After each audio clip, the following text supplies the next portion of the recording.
How's it going, you wonderful people? We are back. Very, very special episode today of the Greatest City in the World podcast. I'm back with the legend, Mr. Mike Rizzo.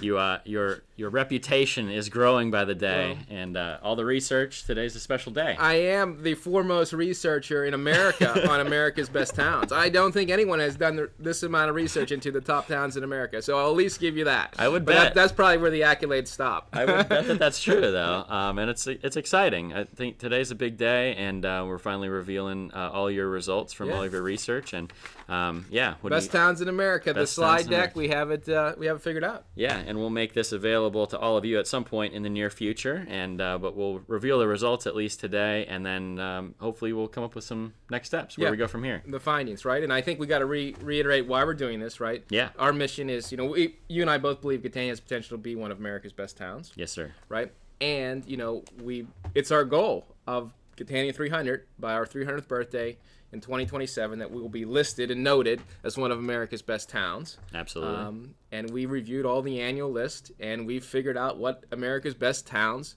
the characteristics and elements that make them America's best towns. And that's what I put in this final research report. Yep. I've tried to do it very simple.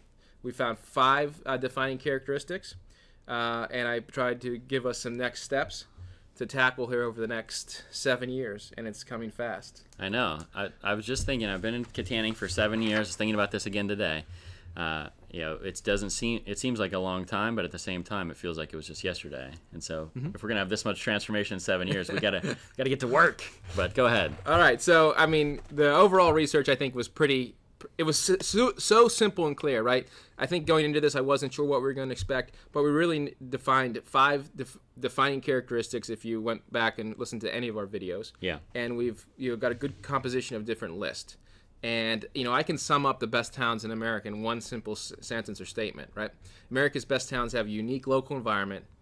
They're places that people want to both live and visit. Mm-hmm. They're vibrant, clean, offer outdoor amenities, or have a thriving arts and cultural scene. Yep. That statement holds true to the 90 or so towns that we reviewed.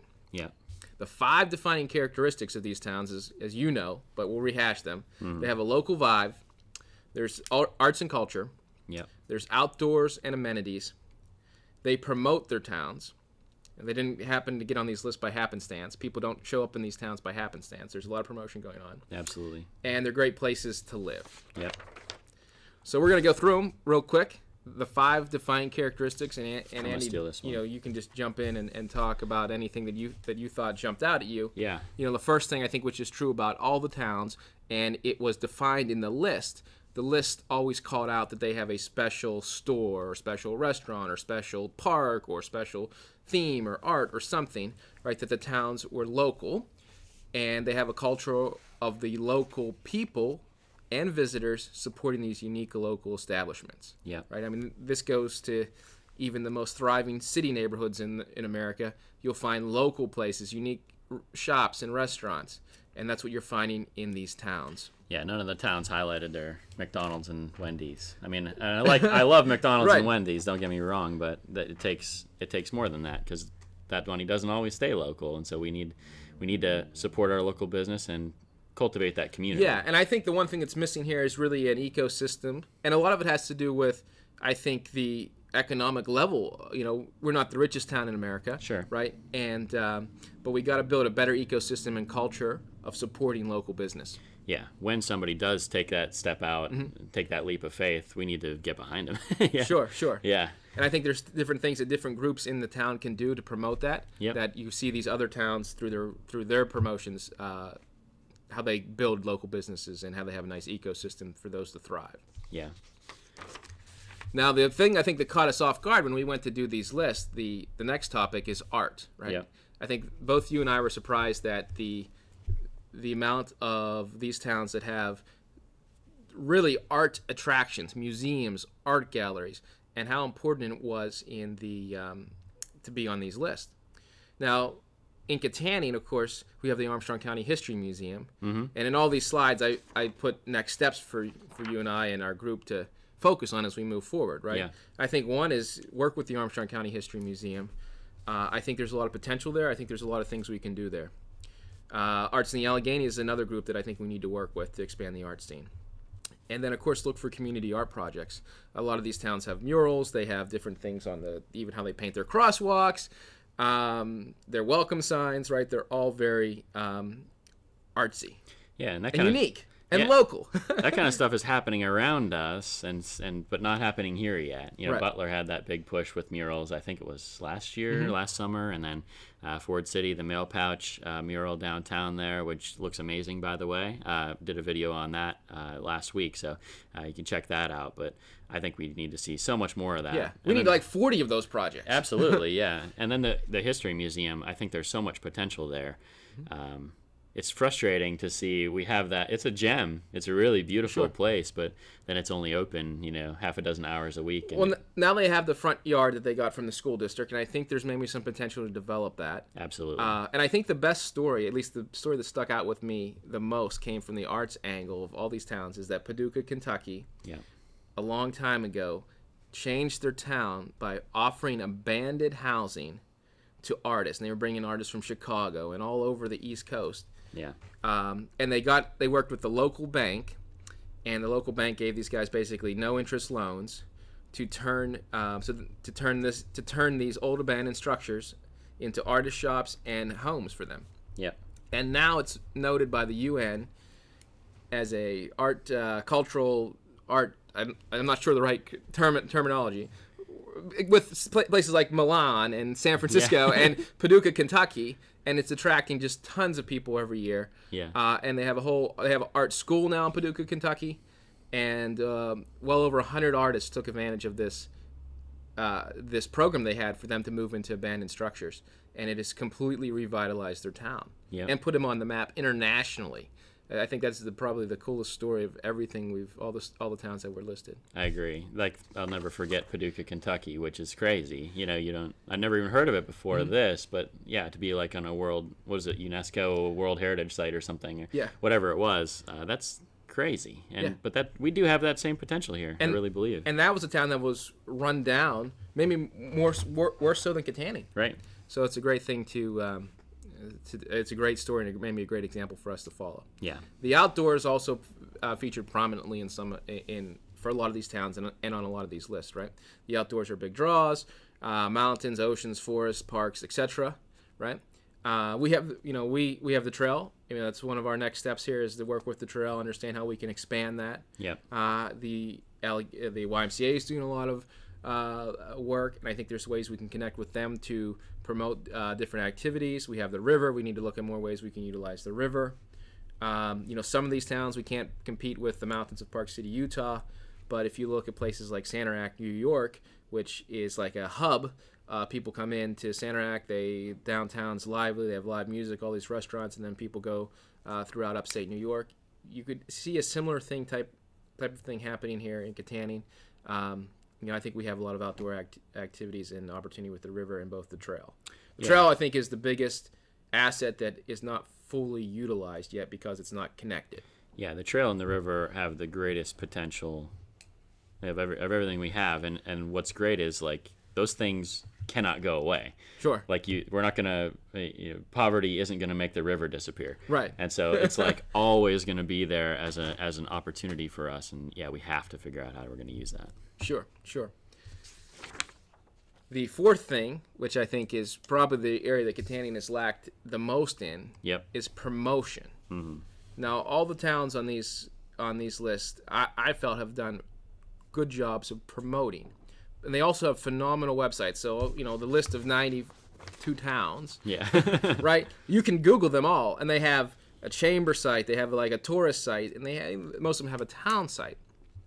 But there's a lot of towns on these lists that had under 1,000 people. Right. But they're getting national press in biggest newspapers in the country. They're getting press here, on BuzzFeed or Travel and Leisure, right? I mean, if Travel and Leisure did a story on coming to Kittanning, it would be an economic boom in the millions. Yep. Right. But it just doesn't happen. These people have strategically identified the best assets to promote, and have promoted it. Whether this is a place to stay, we have historic buildings, we have this art museum. Right, I think that's something that we need to develop. Yeah. What can we promote? Right, who are we going to pitch it to? Do we need positioning statements and things like that to help position the town better. And then we could also look at maybe doing some joint promotions with some other towns and whatnot.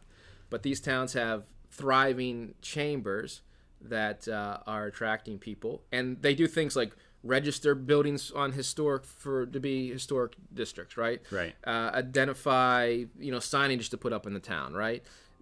Do things to promote the arts. So not only are they promoting the town outwardly, right? They're also promoting improvements internally to build the town and build tourism. Yeah, and I think this is like you said. I think this is the one that is so. This is so tangible. Yeah. Because if someone just wanted to dedicate their life to this, they could get Kittanning on the map like 1,000% more than it is right now. If this was your day job. Yeah, right? I would just kill this because I'd make 3 videos a day on Kittanning, but there's other people out there that are way more talented than I am that can begin to cultivate that process too. And if we all can work together, and I'm going to harass the Pittsburgh Trib and you're going to harass the Post Gazette until they write an article on the great restaurants in Kittanning. I think we can make that happen easier than we think. Sure. Yeah.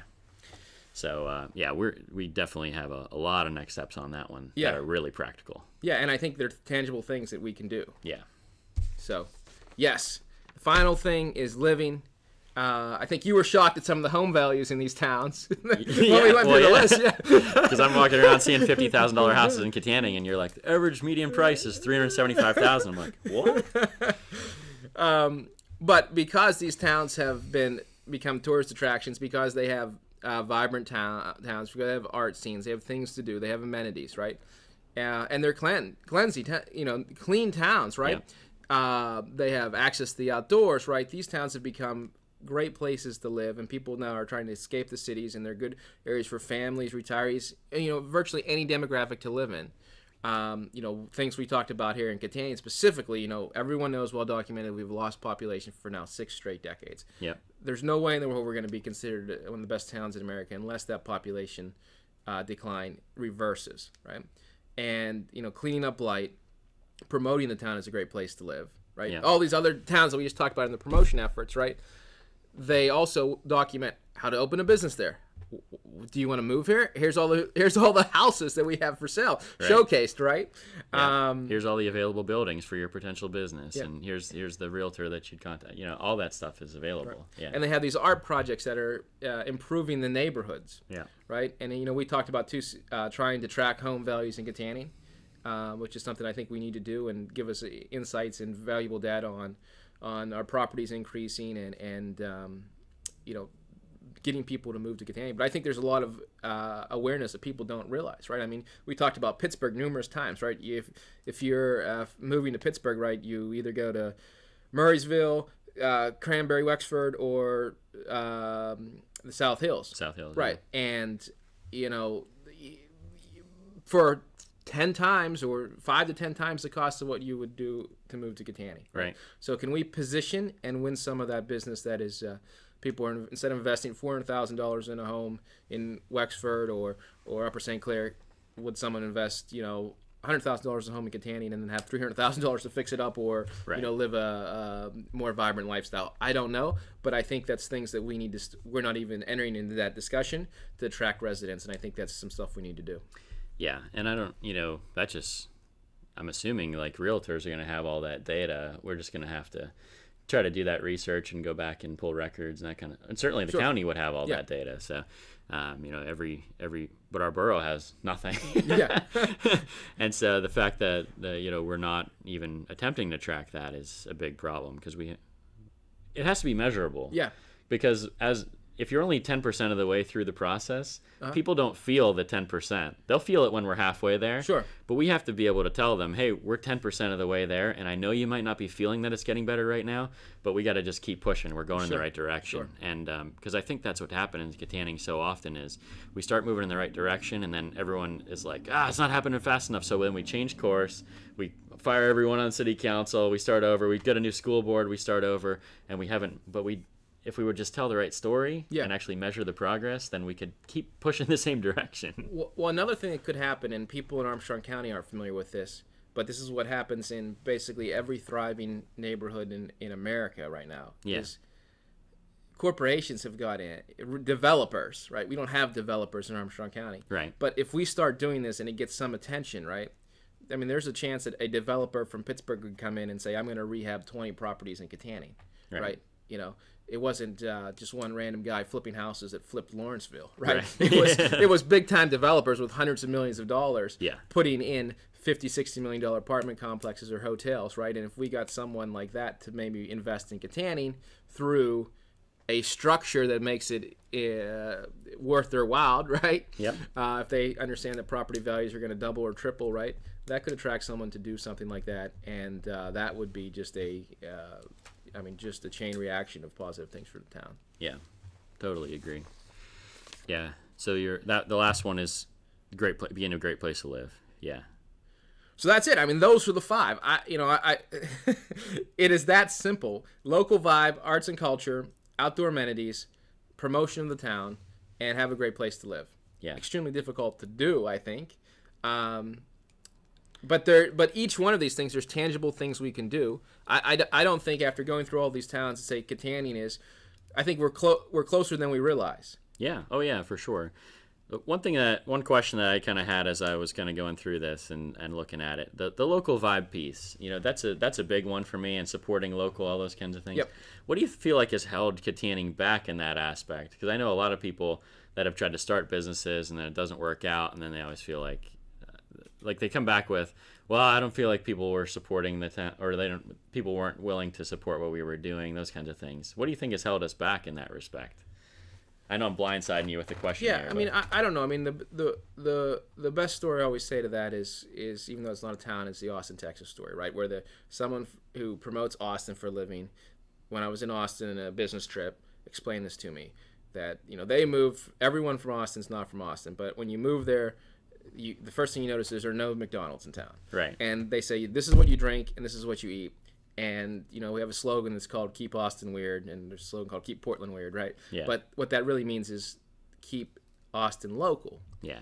And if you look at any of these towns, or, any of the thriving metropolis, right, neighborhoods, they buy into supporting local. Now, I don't know if it's because our demographic's older.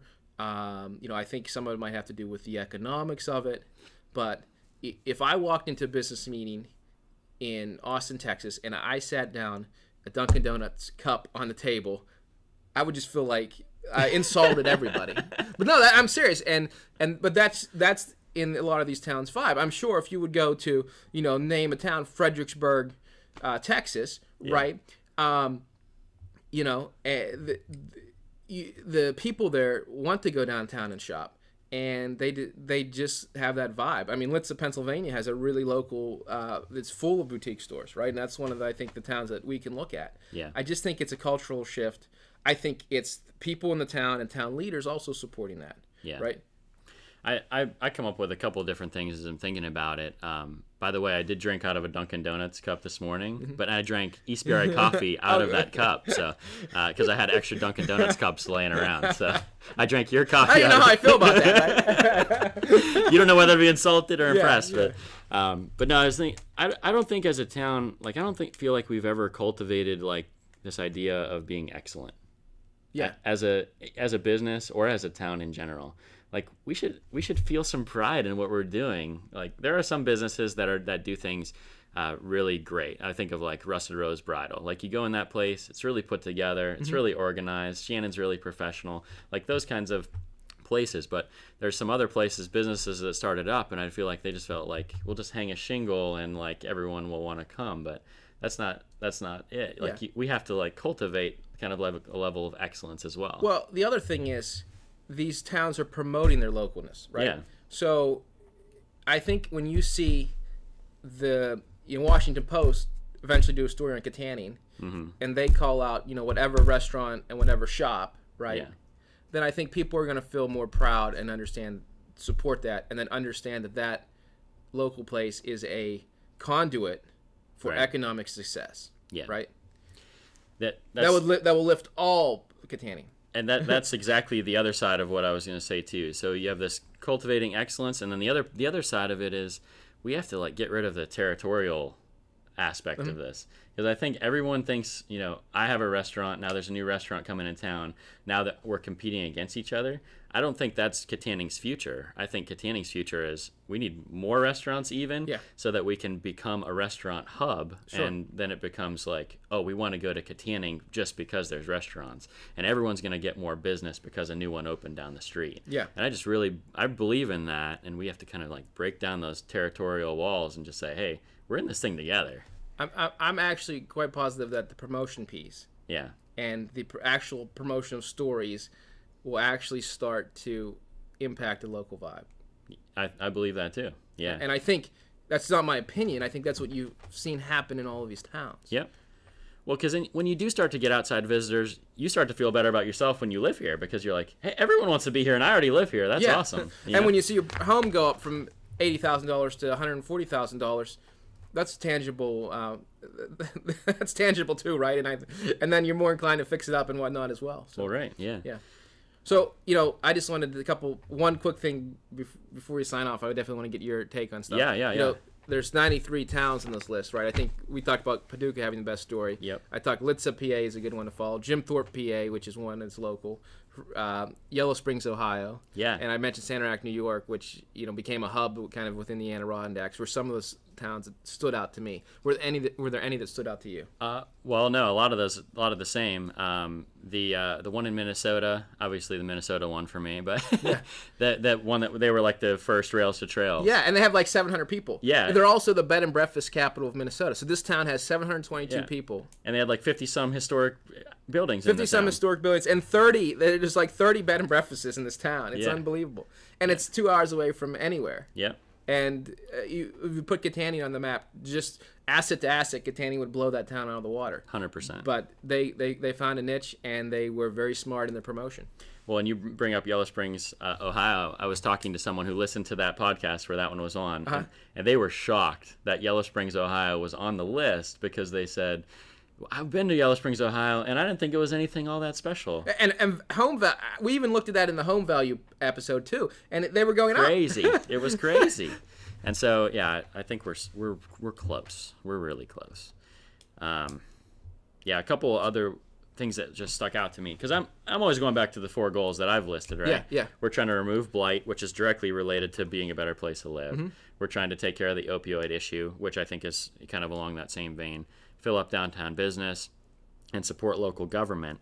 And what I love about this list, and what I was hoping that I would get out of this whole process, was a lot of mine are just solving negatives. Yeah. And a lot of these things are like, okay, not only are we solving negatives, but we got to go take all those things into a positive direction. And that's the piece that I was missing. And what I see is like turning problems into solutions. Mm-hmm. That's what makes Paducah, Kentucky so special. Yeah. Is they didn't just say, hey, we want to remove the blight from our town. They said, how can we take the blight from our town and use it to our advantage, and use that to actually solve the problem? They used the problem as the solution. And so we have to get more creative, and we just have to dream bigger. Mm-hmm. I think we're just really small and narrow-minded, and we have to dream really, really big. I agree. I think we have our marching orders. At least we understand next steps. Yeah. And I think this is obtainable. Yeah, 100%. So I don't know. What else? Any other thoughts? Yeah, I'm working on Luke Bryan for when we get on the list. He's going to do a concert on Market Street. He's the guy that identified who would do this. Yeah. And because we have to have a big celebration when we get on the list. Yeah. And we have to hopefully it's many lists, and hopefully it's before 2027. And maybe we have to approach him now and just be like, as a bet, and be like, hey, we want to book you for 7 years from now, and if we get on the list, you have to come. Yeah. And I bet he would take the bet. I think he would. So if any of you know Luke Bryan, like that's the celebratory gift. If we make the list. Well, a couple and also, I mean, so everyone's legitimately, we are going to reach out to these groups, like the History Museum and the Y, and say, okay, this is what we're trying to do. Yep. The trail, right? How can we make this happen? And we're going to be doing quarterly updates and really tracking progress and all these different things against these characteristics of the best towns. Yeah. Yeah, we're going to take these practicals. And if you guys are interested in helping with that, or if you're listening to this and you're on the board for the History Museum, we want to talk to you. We want to get together. If you're on a city council, we want to present this to you, and we want to get us I think the major goal, this will fail if people don't get behind it. Sure. And so we need everyone to kind of say, hey, Kittanning 300, that seems like the way to go. Let's get behind it and let's work together to achieve it. And so if you're out there, you're listening to this and you say, I want to be a part of it, put your name in the comments, reach out to me on Facebook or Instagram or Twitter or whatever, send me a DM anywhere, and I'll get your name and number on a list, and we'll keep you updated, and we'll give you a job to do, right? Yeah. There are plenty. Plenty of jobs to do. But I just want to thank you. I mean, I know you've put hours and hours into this that you probably didn't have, and so much appreciated. It's a service to our town, and I'm just so stinking excited. Yeah, well, I hope it works. I think after doing all the research, I think it's obtainable. I mean, there's a few dominoes that need to fall, obviously. Yeah. But I think there is a clear blueprint on how to become one of America's best towns. Yeah. And I think if we do that, that will raise prosperity and the quality of life for everybody in the Kittanning area. Yep, 100%. All right. Dang it. So excited. Let's do this thing, you guys. Luke Bryan comes to town to celebrate. All right. Well, we'll update you very soon, you guys. I promise. If you want to get involved, leave your name and the number in the comments or reach out to me, and I'll get you on the list. And we're going to do this thing. See you real soon, Kittanning. Thank you.